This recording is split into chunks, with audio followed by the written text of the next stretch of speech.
हे guys, तो welcome back to my channel. और मैं फिर हाजिर हूँ आपके सामने एक नया सेशन लेकर। और इस सेशन में है जनरल इंग्लिश का प्रैक्टिस सेट नंबर 2। ठीक है, हिंदी के हमारे मतलब मेरी जो पुरानी बुक थी प्रैक्टिस सेट की यूथ कंपटीशन की, उसके हिंदी के जितने भी क्वेश्चंस थे वो ख़त्म हो चुके हैं। अब बचे हैं इंग्लिश के। तो अब इंग्लिश के ही क्वेश्चंस मैं लेकर आऊँगी क्योंकि मेरा फोटे भी इंग्लिश ही है। और हो सकता है बहुत सारे लोगों का मेन कंसर्न इंग्लिश हो। ठीक है, तो अब मैं मोस्टली इंग्लिश से रिलेटेड ही वीडियोस आपके सामने लेकर आऊँगी।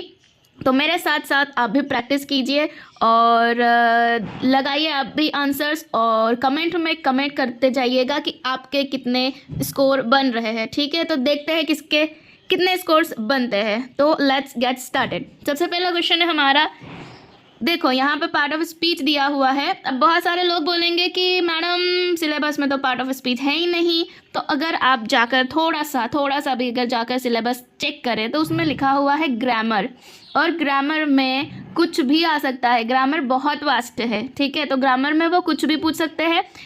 और पार्ट ऑफ स्पीच तो लास्ट टाइम पूछा ही था उन्होंने, और 4 से 5 नहीं, एटलीस्ट 3 क्वेश्चंस तो थे उसमें। ठीक है, तो 3 से 4 क्वेश्चन उसमें थे। तो देखिए ज़्यादा समय लगता नहीं है इसमें, है ना। तो अगर आप प्रैक्टिस कर भी लेंगे तो इसमें कोई नुकसान नहीं है आपका, आप सीख ही रहे हो। तो क्या शुरू करते हैं। पहला है कि he is watering the flower garden. अब इसमें हमको बताना है कि जो अंडरलाइन किया हुआ वर्ड है, जो अंडरलाइन किया हुआ वर्ड है वो क्या है। नाउन है, एडवर्ब है, एडजेक्टिव है या कंजंक्शन है। जल्दी से बताइए, थोड़ा समझते हैं इसको। क्या बोलना चाह रहा है कि गार्डन, तो बगीचा कैसा है। बगीचा कैसा है, तो फूलों का बगीचा है। फूलों का बगीचा है। तो गार्डन तो हमारे पास आ गया क्या है, बगीचा is noun, right. Garden is noun, संज्ञा है। ठीक है, ही प्रोनाउन हो गया, इज़ हमारा हेल्पिंग वर्ब हो गया, वाटरिंग हमारा जिरंड हो गया। ठीक है, मतलब वो एक प्रोसेस हो गई कि पानी देने की प्रोसेस हो गई, मेन वर्ब हो गया हमारा। ठीक है, द हमारा आर्टिकल हो गया, और गार्डन हमारा नाउन हो गया। ठीक है, तो देखो नाउन के पहले वर्ब आ सकती है ना, मतलब हाँ वर्ब आ सकती है। और क्या आ सकता है, एडजेक्टिव आ सकता है, प्रीपोजिशन आ सकता है। तो प्रीपोजिशन तो नहीं लग रहा है, और प्रीपोजिशन ऑप्शन में भी नहीं है। ठीक है, नाउन के पहले नाउन आ भी सकता है, बट यहाँ पर वो नहीं पूछा गया है। एडवर्ब कब लगेगा, जब वो क्या कर रहा हो, वर्ब की विशेषता बता रहा हो। तो यहाँ पे वो है क्या, ये वर्ब है क्या, नहीं है। ठीक है, उसके पहले है क्या, वर्ब नहीं है। कंजंक्शन नहीं, फ्लावर कंजंक्शन नहीं हो सकता। एडजेक्टिव, ठीक है। तो देखते हैं यहाँ पर क्या कर रहा है, बगीचा कैसा है, फूलों का है। ठीक है, तो क्या कर रहा है, वो बगीचे की विशेषता बता रहा है कि बगीचा कैसा है, तो फूलों का है। तो यहाँ पर जो फ्लावर है वो हमारा क्या हो जाएगा, एडजेक्टिव हो जाएगा। ठीक है, क्लियर है। नेक्स्ट है, select the most appropriate meaning of the given idiom keep your shirt on का मीनिंग क्या हो जाएगा, to remain cool, to celebrate, to keep busy या टू वर्क हार्ड। क्या हो जाएगा इसका आंसर, जल्दी से बता दीजिए। कीप योर शर्ट ऑन का, तो कीप योर शर्ट ऑन का अर्थ होता है क्या, टू रिमेन कूल, यानी कि गुस्सा न करना। ठीक है, आया समझ में, गुस्सा न करना। ओके, नेक्स्ट है कि सिलेक्ट द मोस्ट, फिर से इडियम है, ये भी है आपको आपके सिलेबस में, इडियम और फ्रेजेस दोनों हैं। Lead someone by the nose का अर्थ क्या हो जाएगा, to do the right thing, to force someone to take the blame, to dominate someone या टू क्वारल विथ समवन। क्या हो जाएगा, ठीक है, इसका हो जाएगा कि टू डोमिनेट समवन। टू क्या हो जाएगा, सी वाला हमारा आंसर राइट हो जाएगा। डोमिनेट समवन, किसी पर हावी होना या किसी पर क्या करना, धोखे से पूर्णतः प्रभुत्व जमा लेना। आया समझ में। ठीक है, नेक्स्ट है select the most appropriate one word. फिर आप बोलोगे कि वन वर्ड सब्सटीट्यूशन नहीं है। ठीक है, बट वोकैबुलरी और ग्रामर में ये आ जाता है। आगे है कि इररेजिस्टेबल इम्पल्स टू स्टील, कि एक क्या करना, चोरी करने की बीमारी। ठीक है, या चोरी करने की बीमारी भी होती है, रहती है किसी को, कोई अपने आप को रोक नहीं पाता है। ठीक है, इररेजिस्टेबल हो जाता है वो कोई सी चीज़ देख के कि नहीं ये चीज़ मुझे लेनी है या चुरानी है, रहती है बहुत सारे लोगों में। तो उसको क्या बोलेंगे, प्लंडर, मेगालोमेनिया, क्लेप्टोमेनिया या सैबोटाज। तो देखो प्लंडर का मतलब होता है लूटना। ठीक है, लूटना। मेगालोमेनिया का मतलब होता है क्या, महत्वाकांक्षी या फिर होता है क्या अहंकार, एक मिनट अहंकार, ठीक है। और सैबोटाज का अर्थ होता है कि जानबूझकर क्या करना, किसी का नुकसान करना। अच्छा, इसका बहुत अच्छा एग्जांपल है मेरे पास में कि आप लोग सीरियल देखते होंगे, तो सीरियल में जो विलन होती है, ठीक है, जो वैम्प्स होती है, जैसे कोई नई दुल्हन, मतलब जो हीरोइन है नई दुल्हन बन के आई है, ठीक है, उसकी पहली रसोई है, उसको खीर बनानी है, तो उसमें उसने क्या कर दिया, उस वैम्प ने, उस विलन ने क्या कर दिया कि चीनी की जगह उसने नमक मिला दिया उस खीर में, तो उसने क्या कर दिया, सैबोटाज कर दिया, ठीक है। बहुत सही एग्जांपल दिया है मैंने सैबोटाज का, आई होप ये आप भूलेंगे नहीं। तो सैबोटाज उसको बोलते हैं कि किसी का जानबूझकर क्या करना, नुकसान करना। पहले तो ये गवर्नमेंट के जो चीज़ें नुकसान करने के लिए उपयोग में लाया जाता था, बट अब ये कॉमन लोग भी यूज़ करते हैं सैबोटाज का, ठीक है। बचा क्या हमारे पास में, क्लेप्टोमेनिया। तो क्लेप्टोमेनिया का मतलब होता है क्या, चोरी करने की बीमारी, ठीक है। अगला है कि select the correctly spelled word. इसमें चारों में से किसकी स्पेलिंग सही दी हुई है, बताइए जल्दी से। रॉबरी, रेस्टोरेंट, होटल या MEZURE। तो इसमें देखो क्या हो जाएगा, जो आपका बी वाला ऑप्शन है लेजर, वो आपका सही हो जाएगा। रॉबरी भी गलत है, रेस्टोरेंट भी गलत है, और आपका इसमें एस आ जाएगा, इसमें आपका यहाँ पर ए आ जाएगा, और यहाँ पर क्या आ जाएगा, आपका डबल बी आ जाएगा, और ये आर नहीं आएगा, ठीक है, डबल बी हो जाएगा। तो ये इसकी स्पेलिंग सही हो जाएगी, ठीक है। अगला है select the most appropriate antonym बताना है आपको ऑफ द वर्ड। किसका, यल का आपको बताना है। एंटोनिम पूछा है, सिनोनिम नहीं पूछा है। शाउट हो जाएगा, विस्पर हो जाएगा, स्क्रीम हो जाएगा, श्रीक हो जाएगा। तो देखो इसमें ए, सी और डी जो है वो तीनों ही क्या कर रहे हैं, येल का सिनोनिम है, बस विस्पर जो है वो क्या है, आपका येल का एंटोनिम है। तो हमारा आंसर क्या हो जाएगा, विस्पर हो जाएगा, ठीक है। चलिए नेक्स्ट है select the most appropriate synonym. अब देखो मुझे नहीं पता कि कोइंसिडेंस है या क्या है, बट लिटरली ये जो वर्ड है इससे ही मिलता जुलता जो है लास्ट टाइम के इंग्लिश के पेपर में, एक जो आप जाके अनसीन पैसेज चेक कीजिए मेरे चैनल पर जाके, जो आई थिंक 3rd नंबर का अनसीन पैसेज है, उसमें आप जाके प्रूफ देख लीजिए कि यही का यही वर्ड है। उसमें पूछा गया है कि इंसिसेंट का सिनोनिम या उस सिनोनिम क्या हो जाएगा या एंटोनिम क्या हो जाएगा, इस तरीके का वर्ड है। आप अब भी जाके चेक कीजिए, ठीक है।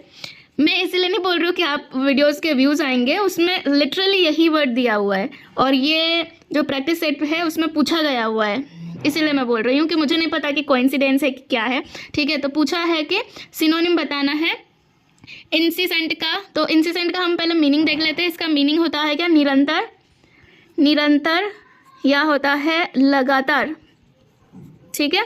तो इनकॉन्स्टेंट, इंटरमिटेंट, परसिस्टेंट या ट्रांजिएंट क्या हो जाएगा इसका, ठीक है।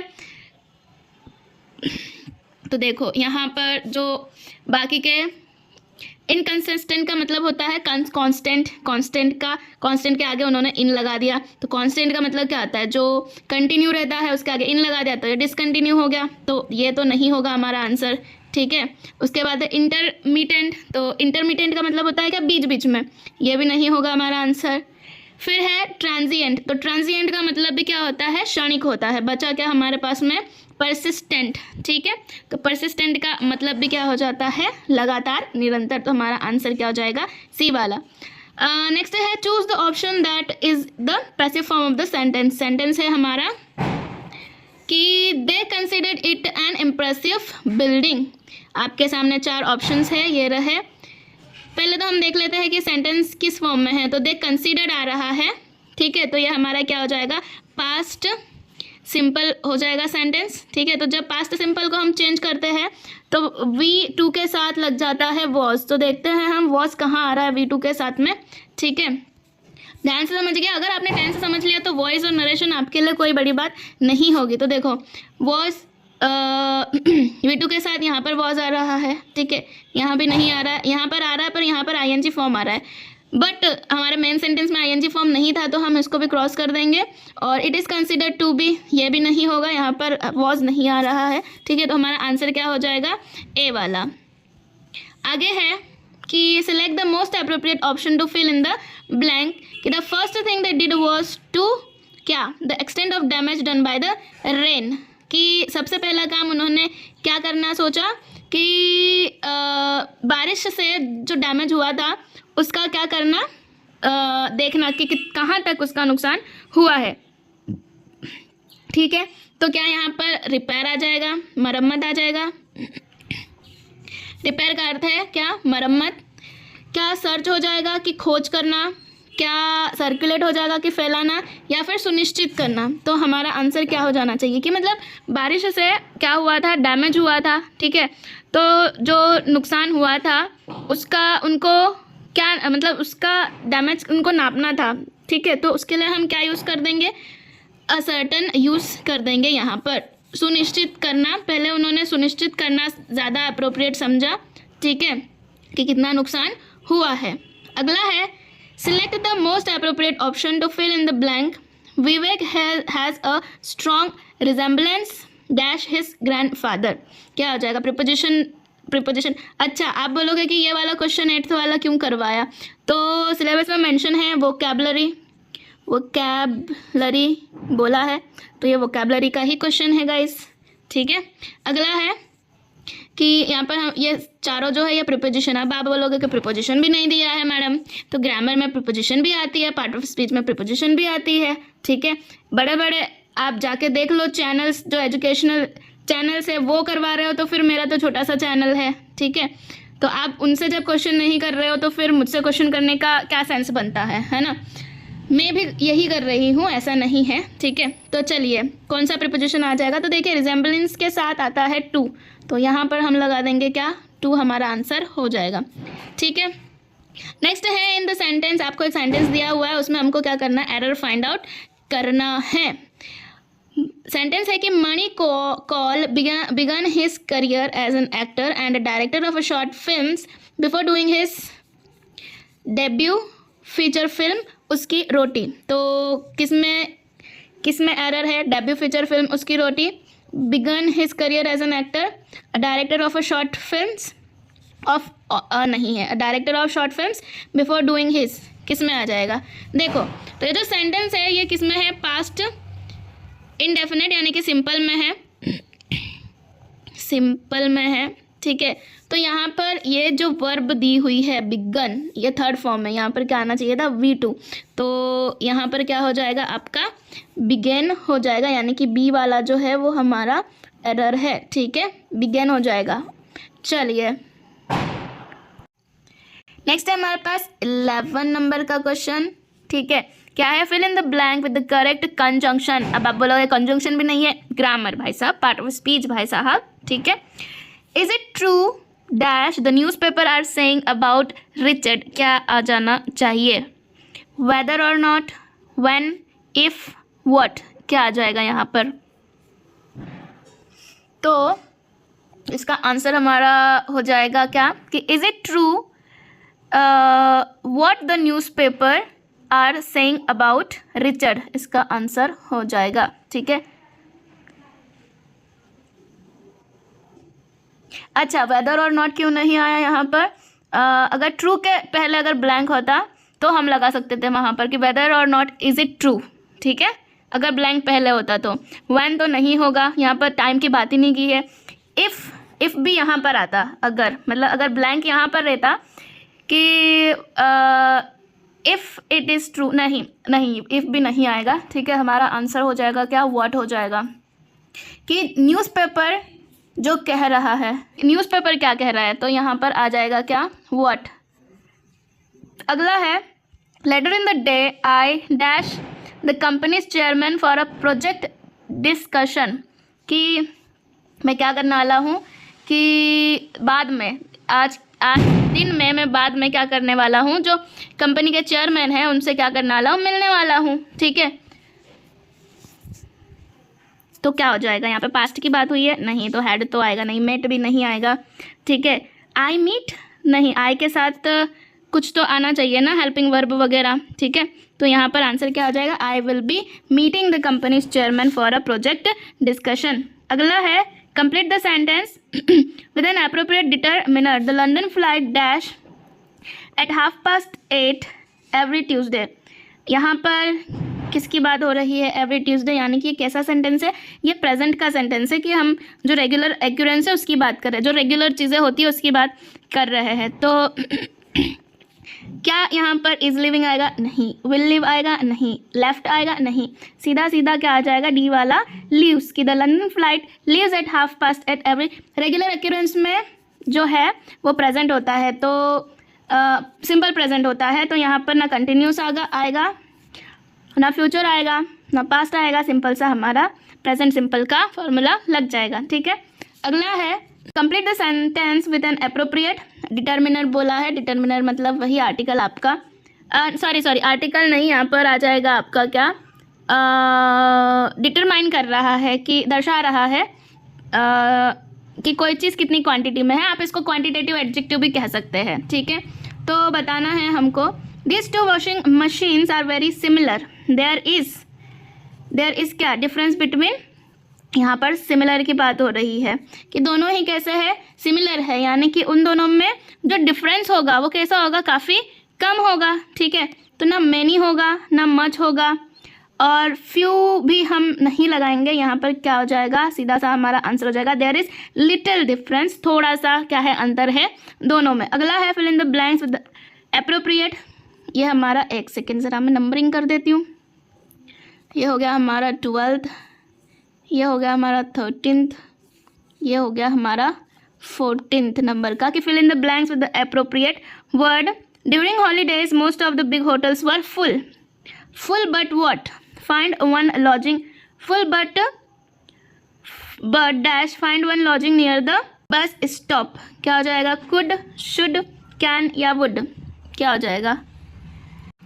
तो देखो यहाँ पर हमारा आंसर क्या हो जाएगा कि कुड जो है वो क्या शो करता है कि थोड़ी सी पॉसिबिलिटी है यहाँ पर, है ना। तो हमारा आंसर क्या हो जाएगा यहाँ का, मतलब कह रहा है कि हॉलीडेज़ के टाइम पर जो बड़े बड़े होटल्स है सारे क्या हो जाते हैं, भर जाते हैं, पर बस स्टॉप के पास में लॉजिंग में क्या था कि जगह थी, तो क्या हो जाएगा, कुड हो जाएगा। आगे है choose the correct tense to complete the sentence. The policeman dash the traffic when the accident happened. क्या हो जाएगा कि जब एक्सीडेंट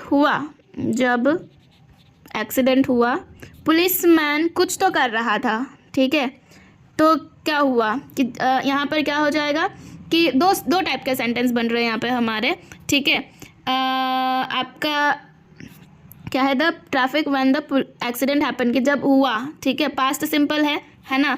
तो यहाँ पर क्या होता है कि जब एक इंसिडेंट कैसा होता है कि एक इंसिडेंट दूसरे इंसिडेंट से इम्पॉर्टेंट होता है, तो हम क्या करते हैं कि जो मेन इवेंट है उसको सिंपल पास्ट से डिनोट करते हैं, और जो दूसरा इवेंट है उसको हम क्या करते हैं, कंटिन्यूस से डिनोट करते हैं। ठीक है, कंटिन्यूस से पास्ट के लिए। तो क्या हो जाएगा यहाँ पर आपका आंसर, कुड डायरेक्ट हो जाएगा क्या, हैज़ डायरेक्टेड हो जाएगा क्या, विल डायरेक्ट हो जाएगा क्या, या फिर वॉज डायरेक्टिंग। तो हमारा आंसर, कंटिन्यूस का फॉर्मूला क्या होता है, आईएनजी फॉर्म लगता है, तो हमारा आंसर क्या हो जाएगा यहाँ पर, वॉज डायरेक्टिंग। ठीक है, कि जब एक्सीडेंट हुआ तब पुलिसमैन क्या कर रहा था, जो ट्रैफिक है उसको दिशा दे रहा था। आगे है if you tried again you dash succeed. क्या हो जाएगा कि इफ़ यू ट्राइड अगेन, यहाँ पर ट्राइड है हमारा क्या, पास्ट सिंपल। कंडीशनल में अगर फर्स्ट पार्ट पास्ट सिंपल में होता है तो बाद वाला सेंटेंस हमारा क्या हो जाता है, वुड एक सेकेंड, पास्ट सिंपल होता है तो हमारा सेकंड पार्ट क्या हो जाता है, वुड के साथ क्या लग जाता है, हमारा पास्ट लग जाता है, पास्ट की सेकंड फॉर्म लग जाती है। ठीक है, तो यहाँ पर क्या आ जाना चाहिए, if you tried again you would क्या सक्सीड हो जाएगा। ठीक है, आ रहा है समझ में। फिर से मैं एक बार नंबरिंग कर देती हूँ, 14, 15, ये हो गया हमारा 16। ठीक है, 17 पर चलते हैं। 3 और क्वेश्चंस मैं करवा दूंगी, बाकी फिर हम बाद में करेंगे क्योंकि बहुत ज़्यादा लेंदी वीडियो हो जाएगी हमारी। चलिए शुरू करते हैं कि if I were the prime minister of India, तो क्या करेंगे। देखिए बहुत इजी सा है, इसमें भी ये थर्ड कंडीशनल में आ रहा है ना। इफ़ आई वर, कि अगर मैं प्राइम मिनिस्टर होता, प्राइम मिनिस्टर होता इंडिया का या होती इंडिया की, तो मैं क्या करती, विल आएगा, कुड आए। देखो अगर यहाँ पर पास्ट में है ये, एक मिनट, पता नहीं आज इतने पटाखे क्यों फूट रहे हैं, ठीक है, तो sorry for the noise guys, sorry for the disturbance. तो यहाँ पर ये क्या है, सेकंड कंडीशनल है। सेकंड कंडीशनल में क्या होता है कि आपका अगर शुरू में पास्ट होता है तो वो काय में चेंज हो जाएगा, वुड लगता है, विल लगता है, ये तो विल के भी क्या आ जाएगी, सेकंड फॉर्म हो जाएगी, तो वुड आ जाना चाहिए यहाँ पर। तो विल भी नहीं होगा, कुड भी नहीं होगा, शैल भी नहीं होगा, तो हमारा आंसर क्या हो जाएगा यहाँ पर, I would help the poor. आगे है कि हमको रीअरेंज करना है इसको, ठीक है। फर्स्ट और लास्ट हमको दे रखा है, कुछ ज़्यादा ही नॉइज़ हो रहा है, I am really really sorry guys, please ignore it. First और सिक्स्थ आपको दे रखा है, हमको क्या करना है, इन चारों को सीक्वेंस में जमाना है। तो आप एक काम ये कर सकते हो कि या तो आप उसको प्रॉपर सेंटेंस बनाने की कोशिश करें, ठीक है। तो देखो सबसे पहले तो क्या आ जाएगा, हिस्ट्री सेज दैट, ठीक है, तो एस तो सभी में ही आ रहा है, तो हम एलिमिनेशन यहाँ पर यूज़ करके देखेंगे सेकेंड सेंटेंस में कि सेकेंड सेंटेंस क्या बनता है। तो सबसे पहले तो ये आ जाएगा, ठीक है, दैट्स सोक्रेट्स, फिर कंटिन्यूड लग रहा है मुझे, continued to talk to his friends R, तो बी वाले में आ रहा है, देखते क्यों बनता है कि नहीं। Who were standing around him, ठीक है, फिर है when he was given the cup of hemlock, that history says that Socrates continued to talk to his friends who were standing around him when he was given the cup of hemlock। हाँ, ये तो sense बना रहा है, ठीक है, तो हमारा आंसर सीधा सीधा सा क्या हो जाएगा, बी वाला हो जाएगा। I hope you got it. ये कौन से नंबर का था, तो ये 18th नंबर का था। हम जाएंगे अब 19th पे। तो 19th इज अगेन रीअरेंजमेंट वाला क्वेश्चन है कि when chemical substance the food poisoning occurred in the food preparation was mistaken for salt and used, तो क्या आ जाना चाहिए।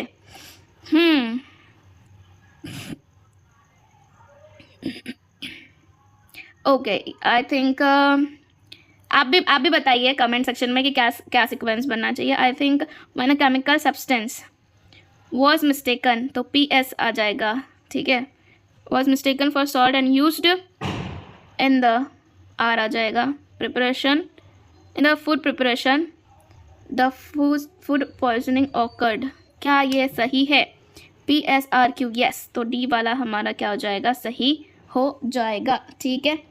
आया समझ में? नहीं नहीं नहीं नहीं, the food poisoning awkward when a chemical substance, okay okay okay okay okay, यहाँ से शुरू होगा, यहाँ से शुरू होगा। The food poisoning awkward when a chemical substance was mistaken for salt and used in the preparation of the food, ठीक है, तो हमारा आंसर हो जाएगा QPSR हो जाएगा, ठीक है, QPSR हो जाएगा हमारा answer. Okay okay okay, next है, ये भी रीअरेंजमेंट का, ये कौन से नंबर का था, आई थिंक 19 था ये। अब है 20 नंबर का क्वेश्चन, तो चलिए इसको हम करते हैं और ये हमारा हो जाएगा क्या, आखिरी।